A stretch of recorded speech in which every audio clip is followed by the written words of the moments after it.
Hi. Um, I'm going to be presenting some ideas here that I've been teaching here in Japan to my students for, oh gosh, at least 20 years. And I started learning about these things back in the 1980s. It's systems thinking.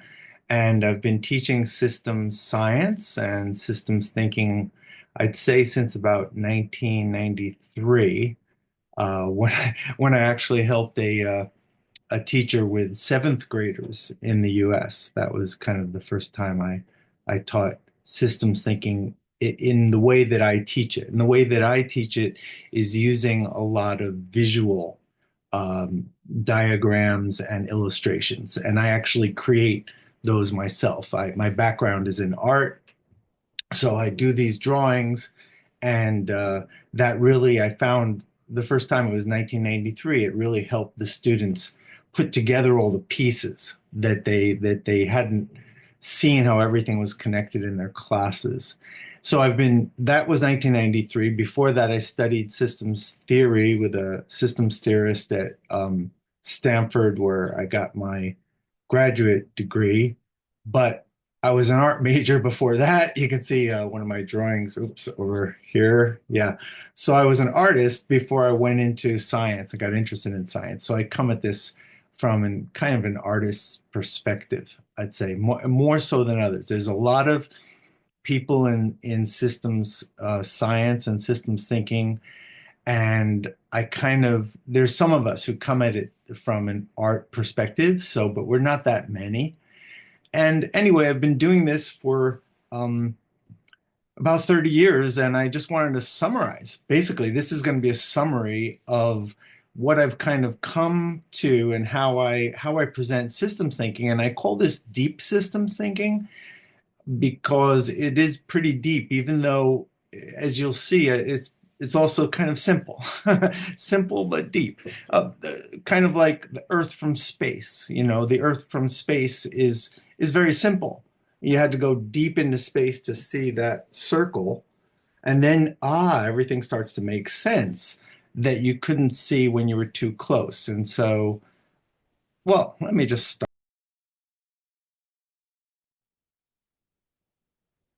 Okay, so deep systems thinking. And I wanted to do this today because the planets are aligned. I don't know if you know that, but and I thought that would kind of be a nice uh, timing to do this. The all the planets are aligned above us at the present moment. So where do I put this? I'll get this in a corner there. So this is deep systems thinking, and and here we go. So, the system science, first I'm going to start with system science and then I'll make the distinction what the difference is. This is a drawing I made in 2003 to teach system science. And recently, my future daughter-in-law, Mizuho, added color to it. She did a wonderful job. And this is a visual. Again, by using visuals, it's much easier because you can use your imagination and see that everything in the universe is a system. Biological systems and molecular systems, the solar system, ecosystems, social systems. And we have on the right human civilization systems, which are very new. One of the most important kind of uh, insights that you get when you start looking at system science is that the universe makes systems and nature creates systems. So we live in a universe that is creating systems, and it's we don't know why that is, but it's quite beautiful and miraculous. And I think a major modern systems thinker would be Einstein. He had this understanding of all the different systems and how things were connected. So let's move forward. This is actually the first drawing I did, also with Mizuho helping me with the color. I did this in 1993 when I was teaching the seventh graders, and they were studying about their biological systems and ecosystems and plants and photosynthesis in chloroplasts and mitochondria in cells. And they really were, it was hard to keep them motivated. They were like 12 years old and they had to learn all the names for tests. But there wasn't any diagram in the textbook that showed how all the systems fit together. So in the last class, I made this drawing on the board, and the students were just so excited. Because they could understand it. And again, these were 12-year-olds, but they could understand it because they'd been studying these systems. Maybe it wasn't the last class, it was one of the last weeks. And then they did an art project where they made their versions of showing the networks and the connections and how all we have this transportation system for energy, and we have oxygen that is comes from the plants and carbon from us that we kind of exchange with plant life, and then water. There's water cycles. So this really kind of shows all these different cycles that we're a part of. We're a part of nature. We are nature. We are nature, and we're also part of the universe. We're connected to the sun every single day. You stop breathing, you stop drinking water, um, stop eating, and the processes, the systems process of your body that regenerate your body, that stops. So this is also what regeneration means when people talk about regenerative systems. Your body, our biology is regenerating us. It's a regenerative system. And this is an interesting drawing. This was made by one of my university students here in Mizuki Saito to show the circular economics of Edo Japan. So in Edo Japan, before the modern era, they had a recycling system, a regenerative economic system. So they had this understanding, this kind of deep understanding of how systems worked. And I think that came out of Buddhism and also just their observations. And so they had a regenerative economic system at that time. And then stepping back again to Einstein, he talked about seeing ourselves as wholes. So, whole systems thinking is understanding how we're part of the whole universe. And also, very important to think about the connections, these inputs and outputs. Systems are constantly inputting and output of energy and atoms and things, and we're exchanging with each other, but we're part of the whole. We're part of, the whole universe. It's one universe. And that was Einstein's understanding. So he was a deep systems thinker, right? That's what that means. And this is a painting by an artist, Josephine Wall, which I just love this because here she's communicating that same understanding, the wholeness of the universe. We are made of atoms that were created in earlier stars, stars that don't exist anymore. And yet those atoms are in our body. So you're made of atoms that are billions of years old. So this again would be, I would call this deep systems thinking. And Einstein thought that way, and there's many people who have kind of thought that way. I think even the transcendentalists and Walt Whitman, a lot of poets, Rumi, right? Rumi said, "You are the universe in ecstatic motion." So he kind of understood this, and this is a perspective from the arts also. Now, this next is a contribution by Derek Cabrera, a systems theorist, that is also very helpful. That there's four patterns of systems thinking. I actually think there's more than four, but these four are really important, really important. The first is making distinctions, seeing the differences between different kinds of systems, and that's very important. The next is seeing systems, seeing the systems that are everywhere in our universe. The third is relationships. All systems are in relationship with each other. We're exchanging things, and these relationships are what keep the systems together. Without relationships, systems start to fall apart. And then the last one is perspectives, that as humans, and every animal has a different perspective. A spider has a perspective, and an owl has a different perspective, and different cultures have perspective. In systems thinking, there's many different perspectives. And there's the perspective of artists and spiritual perspectives. So everyone in the universe who has a consciousness is seeing things from a different perspective. And that's a very important insight.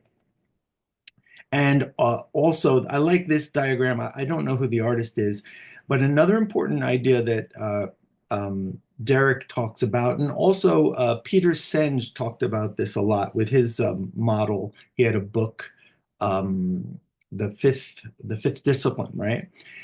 Is the importance of mental models. Mental models. What are mental models? Mental models are using our imagination to construct pictures in our head.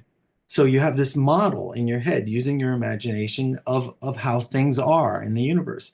And this is a nice picture because we have mindful or mindful. This makes clear very important is mindfulness, to observe carefully so that you understand how things really are and don't just run in your head kind of imagination and fictions, or have or talk thinking about things that aren't really there or that aren't important. So mindfulness is very important and brings up this next picture. I believe, this is my opinion, that science, spirituality, and the arts are three different perspectives on the universe that are all based on mindfulness. Now, again, I have an art background. So my art, very important as an artist was to mindfully observe without bias in my mind. I have to look deeply at the world around me. And I also meditate. I've been practicing meditation for almost over 40 years. And meditation, a lot of the different meditation traditions are about quieting your mind and observing the world deeply. And so there's a lot of systems, perspectives, and wisdom that comes from spiritual teachings and points of view. And then we have science. Science is based on objective, observing the world. How does the world work? Now, in my opinion, we've got a problem in modern culture that these three perspectives are not unified as much as they should be and can be. And by having all three together, you get a deeper view. We get deeper wisdom, and the imagination is essential. If you're a scientist, or even in spirituality, your imagination, seeing how things are connected, is essential, and mindfulness helps us build that wisdom. So there's a unity, I believe, that is very helpful and important. And I think Da Vinci had this perspective also: to develop a complete mind, study the science of art, and study the art of science. Develop your senses, especially learn how to see, okay, and realize that everything connects to everything else. And this is part of deep systems thinking. And there's Einstein again. So Einstein and Da Vinci are two deep systems thinkers, but I would say Van Gogh, he had a deep systems perspective also, and that's why he painted incredible paintings about the universe moving and cycling, and that's why I think it resonates with all of us still. And many artists have that kind of deep understanding of the universe. This is by the artist Deborah Milton. And I love this. There's actually a whole movement now in the art world. Um, I have a page on Facebook called Artists of the New Cosmology, where we have a lot of different artists, and they're all similar. We're kind of all in the Van Gogh tradition, because I'm an artist too, so my work too. But we're showing the unity of everything. Everything is connected, everything is whole. We are made of the universe. We are made of star stuff. We are linked to nature. We are nature. That's the message of this movement in art. Now, looking out in the world, looking at our movies, and looking at just turn on your media, scroll through your phone, you'll see there's lots of problems in the world. We're worried about AI now, what's going to happen with technology. We've got constant wars that keep happening. Movies like Planet of the Apes or Mad Max, the bottom right is the ecological destruction in Mad Max series, and the left is Planet of the Apes series, that where everyone's worried about what is the future going to be. So what's the message? I think these movies are, kind of the challenges of vicious cycles. Now, vicious, so I'm going to talk now about vicious cycles. This is really important with systems, deep systems thinking. And this is something that Buddha understood. So Buddhism is based on an understanding of a difference between vicious cycles that cause problems and virtuous cycles or regenerative cycles that help to maintain balance, that keep things healthy and stable, harmony. That's how you have a happy life, a happy family, a happy culture, and your community, your body, everything you need to keep virtuous, regenerate the health of your system. So that for some reason, we don't know why, systems are designed to regenerate themselves and stay healthy. And so we must take actions to keep that. But sometimes people don't. And then we start to get into vicious cycles, degenerative cycles where things start to break down. And Buddha, if you look at his Eightfold Path and his teachings, he talks about right action, right speech, wrong speech. And I would use instead of right and wrong, wise and unwise. So Buddhism is based on kind of this understanding there's a wise path and there's unwise paths, and we have to uh, maintain that. Now, everything moves in cycles. This is a really important idea. So now I will just want to say this idea of looking at vicious cycles and virtuous cycles, most systems, people who teach systems thinking focus on feedback loops. I'm not going to talk about that at the moment because my students get confused when I talk about feedback loops because they've learned about positive feedback and negative feedback. And positive feedback means saying nice things. Negative feedback is being critical. When I start talking about feedback loops, I lose large portions of my students. So I talk instead about vicious cycles and virtuous cycles, and then I get comprehension. They all understand. So that's why I use this framework, and that's based on feedback from my students that this makes more sense to them. Now, you've probably seen this picture of egological thinking and ecological thinking. And some people don't like this image, but I think it's pretty good because again, distinctions. Derek's idea of we make distinctions. I think it's important to make the distinction that we live in a society that is organized in a pyramid model. There's our politics, our economic system, it's all a pyramid. And it's a pyramid of greater power at the top, power over others. And it's designed to kind of funnel wealth to the people at the top. And so egological, I wouldn't say this means every human is egological, but this sure is true of the wealthiest people on our planet. And then you compare that with an ecological understanding where we're all one family, we're all interconnected, and you want the power and resources to circulate. That helps to regenerate the health of the systems. You don't have that understanding. So this is kind of the root of a lot of problems and a lot of vicious cycles.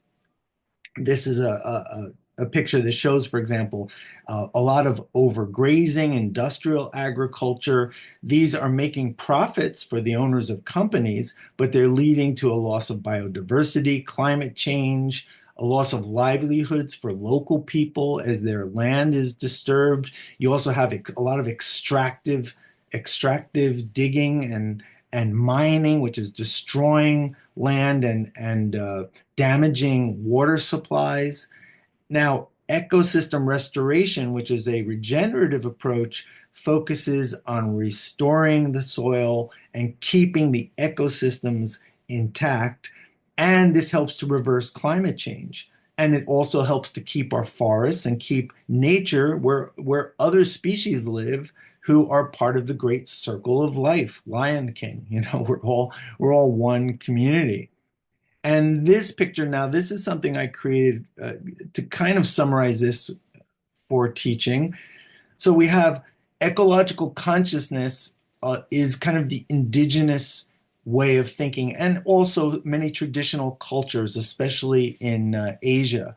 They had regenerative in India China and Japan, they had regenerative economic systems. And the focus was on community, cooperation, sharing. It was local. The economy is local, and it was sustainable. These systems lasted for, thousands of years, and people are sharing. It's a sharing economy, and it's sustainable. And people are give thanks to nature. They're very aware that nature sustains them, that they're part of the circle of life. Then you compare that to what we see now with capitalism and the industrial economic system. It's not just capitalism because it's thriving in North Korea and China and Russia too. And the communists ran the same kind of system. So I would call this a difference between mechanistic consciousness and ecological consciousness. And the mechanistic consciousness that is kind of the runs our I don't know, everything. Our schools are based on this. We have pollution, we have extreme poverty and extreme wealth. The economics is extractive and degenerative. There's mass production. We produce too much and then we pollute too much, use a lot of energy. Everything's globalized, so transporting all over the planet. Competition, consumerism, people are disconnected in their phones. It's a disconnection versus connection. And I would call this a wisdom deficit. A wisdom deficit because we're not doing systems thinking and we're not conscious of how we're part of nature and part of the universe. So it's a kind of crisis of disconnection that we have in the world. Um, I don't think I have to preach that. If you're still watching by now, you probably agree with me, I think. So this is uh, I would call Bayu Akomolafe. I hope I pronounced his name right. Um, he's one of rising indigenous systems thinkers who are offering wonderful perspectives. And I like this question. What if the way we respond to a crisis is part of the crisis?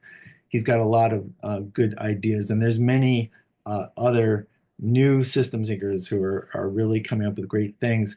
This is a display I made for classes to show the military-industrial complex. And again, this is a vicious cycle. We have these vicious cycles versus regenerative cycles, and the military industrial complex just keeps growing and growing. We thought they might disappear when Russia and the US started to make peace, but no, we have proxy wars, and this whole thing is a vicious cycle. And there's all these connections. There's revolving doors. There's money that goes to politicians that authorize defense spending and authorize wars. And it just goes round and round. And again, this is an example of a vicious cycle. Also, this picture and the last one, for anyone who said, if you feel, oh, I wish I could draw pictures, but you don't have to draw them. I made this with PowerPoint. So you can, but making it clear. So it's very clear what you're talking about really helps with students. If you had only words here, students would get confused. So I make everything clear. Images are the most powerful. What do they say? A picture is worth 1,000 words, right? And Einstein, we shall require a substantially new manner of thinking. So we really need to think differently. I think systems thinking, ecological thinking, whole systems thinking, there's more than one kind. I'm talking about deep systems thinking here, but there's many ways of using systems thinking and then there's the artist's way and the spiritual. Now, next, I want to talk another very important idea is seeing cycles. Again, cycles, phases, and stages of development. Everything in the universe grows and changes, and this also often happens in phases or stages. So this is really important. If you want to do something, if you want to fix something, you need to look at the stages of it. That's how things work. So this is really, really important. I'm a teacher in Japan. I teach English. And a big problem with the education system, English education, is that they don't align with the natural stages of language learning. So, stage one in language learning is communication, talking, and we develop listening and speaking skills. That's how we all learned our native language. And then stage two a child goes to school and starts to read and write, they get literacy skills. Here in Japan, I've been here, I first came in 1982, and they're still teaching English, focusing on stage two without giving time to stage one. And so most people in Japan can't speak English well. So it's the system. It's not the brain. The brain can learn. My sons, I have two sons, and we raise them speaking English in the home. This picture is actually kind of loosely based on my family in the home. We listen to music and watch movies. I do not play guitar, though. That was just a wish. But we'd sing songs. They listen to the Beatles in the car. And so my sons are bilingual because we started with stage one. And they went to school where they spoke Japanese and their mother spoke Japanese. So they're actually both better at Japanese, but they have much higher English ability because we kind of aligned with the natural way that languages are learned. And in Japan, this understanding of stages is actually goes way back. The culture does understand that. I don't know why it's not implemented for education. Well, I kind of know why, but well, I don't want to go too far into that. But traditional education in Japan is all by stages. You start off beginner, intermediate, and advanced, and you move forward. And so education around the world for anything will do much better if we're very aware of what are the stages. And we don't compare children to each other. This competition of comparing children is horrible. It's horrible. It demotivates people. And it's just a terrible thing. And education should motivate them.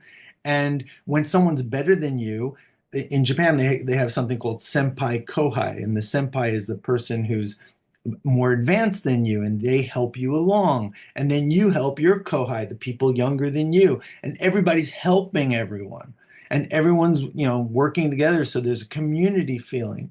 So this connection, relationships, having good relationships that are regenerative of the community and keep things together in the system can be translated into education and should be, in my opinion. And again, also cycles. Cycles are very, very important.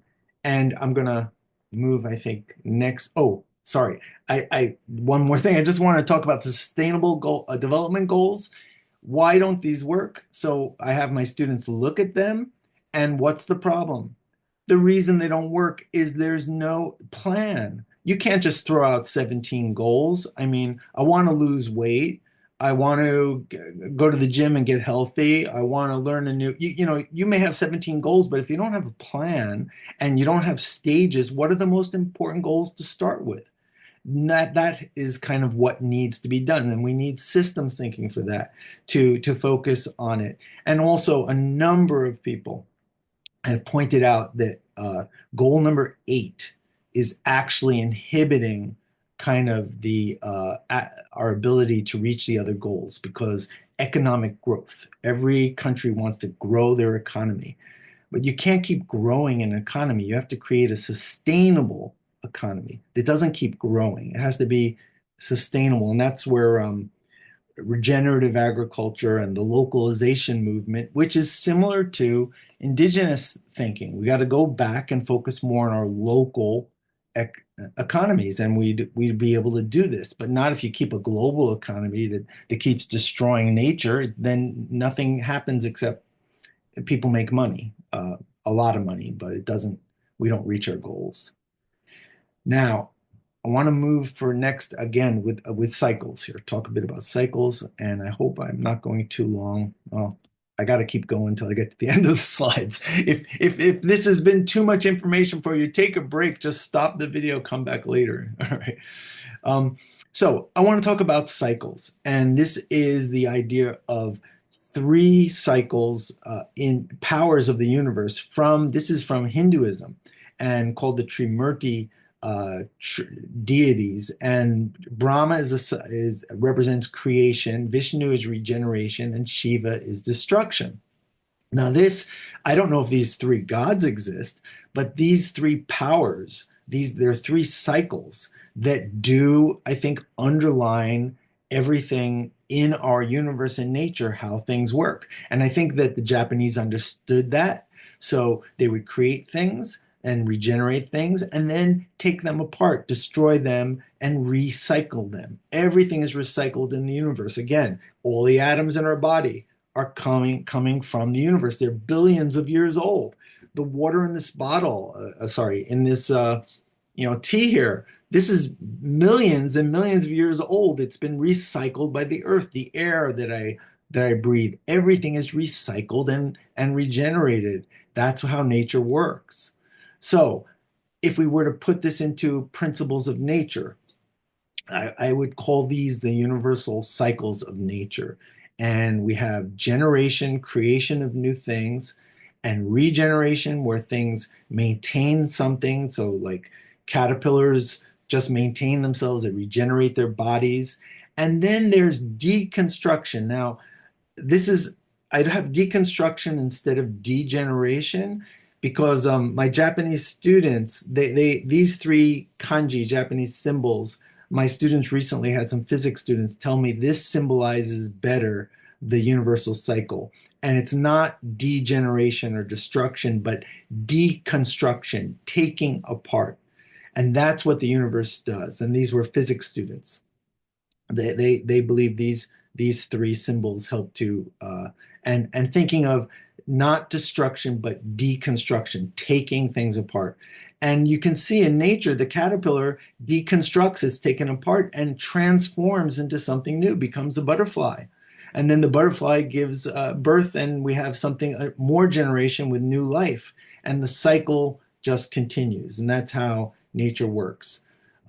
This is kind of my attempt to put this into something more formal that for science, but this goes way back. This thinking is not new, so it's recognizing deep systems thinking, recognizing these cycles.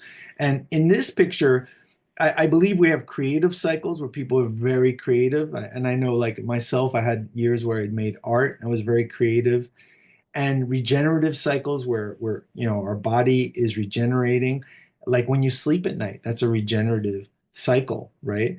And then there's vicious cycles where you can get into a cycle where it's a vicious cycle, but the way the universe works is from don't stay in this deconstruction stage or everything's going to collapse. You got to get out of there. And that's where the human family is right now with our economy. We're in vicious cycles.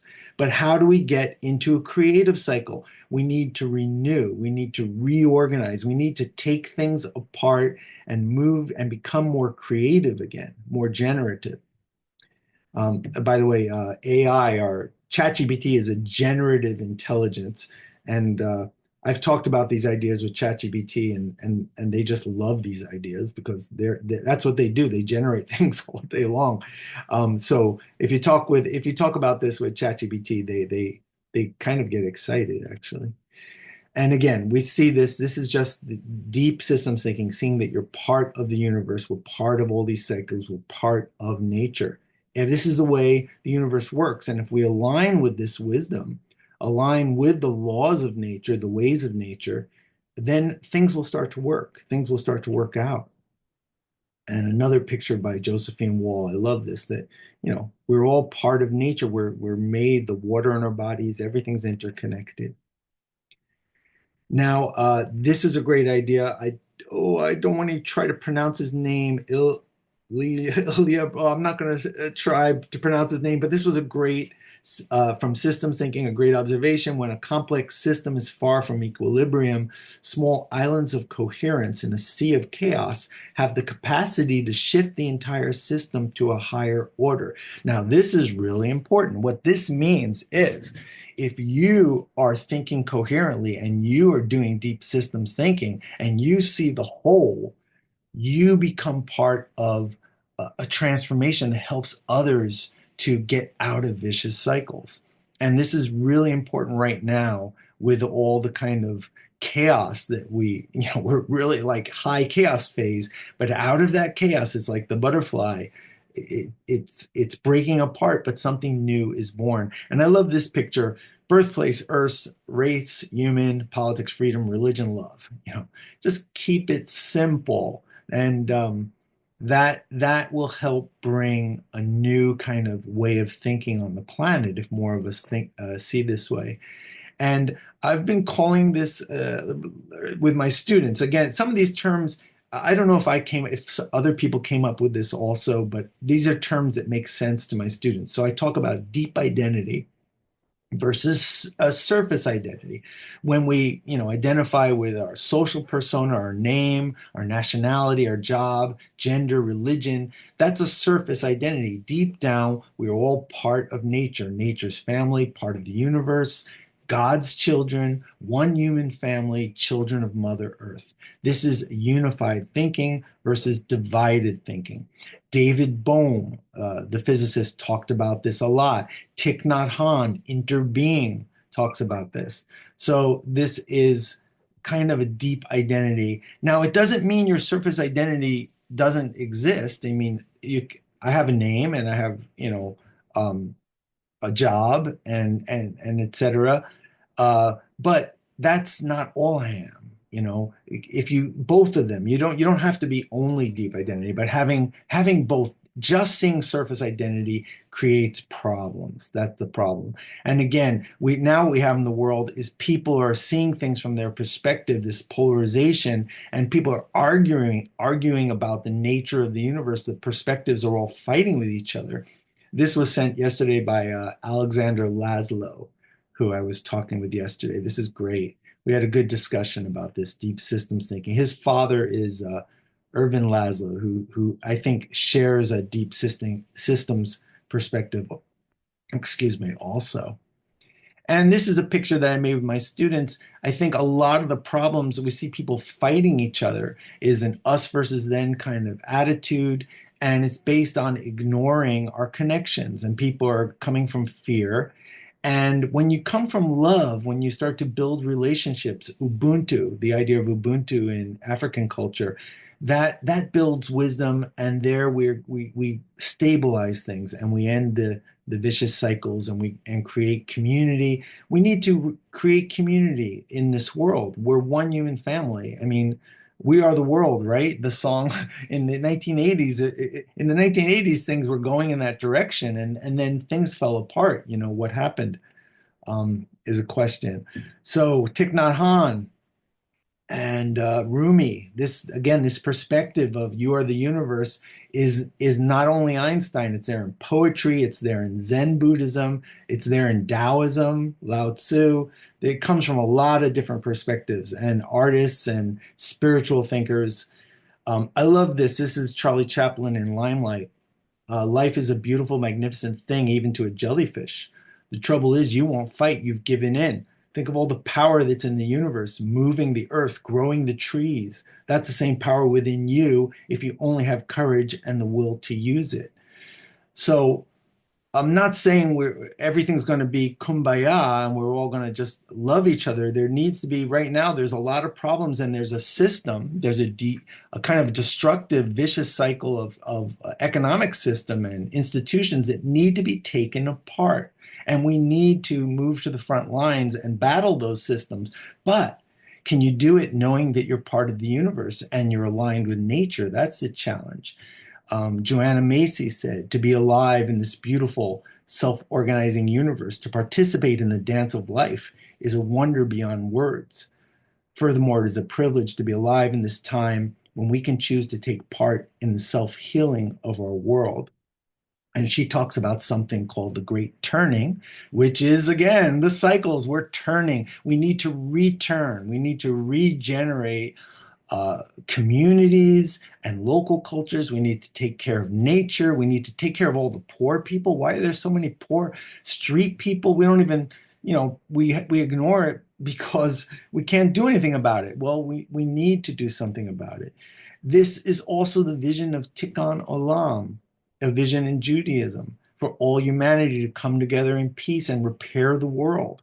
This is so this I know right now, if you look at what's happening in Israel, it's a lot of violence and chaos. But this vision is deep within Judaism, and this has sustained the Jewish people. My ancestors are Jewish, and this is the way my family thinks. We've been pro peace, and we see all humans as one family. What is hateful to yourself, do not do to others. This is the whole Torah. The rest is just commentary. And that's called the golden rule. It's not only in Judaism, it's in Islam, it's in every religion, Buddhism and Christianity too. It's a core of Christianity. And this, I'm almost done. This is from Lao Tzu. See simplicity in the complicated, seek greatness in little things. In the universe, the difficult things are done as if they were easy. So that is kind of the last message. Oh, and there's a recent drawing I did. Mizuho and I worked together on it. And the universe lives within you. Look deep. Everything's connected. And everything is part of a larger community. Everything changes. Everything spirals.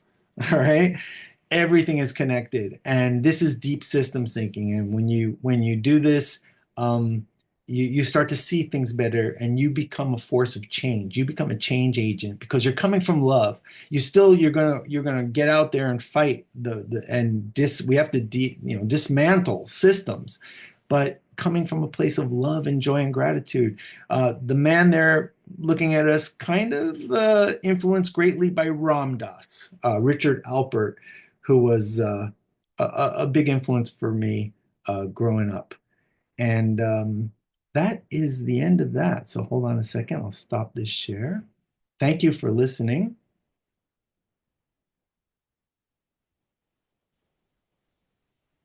Okay, it's dark, and I don't know how long this has been, but it is what it is. I'm going to leave with some final thoughts. First, this deep system thinking, you can teach this to children. Here's a book.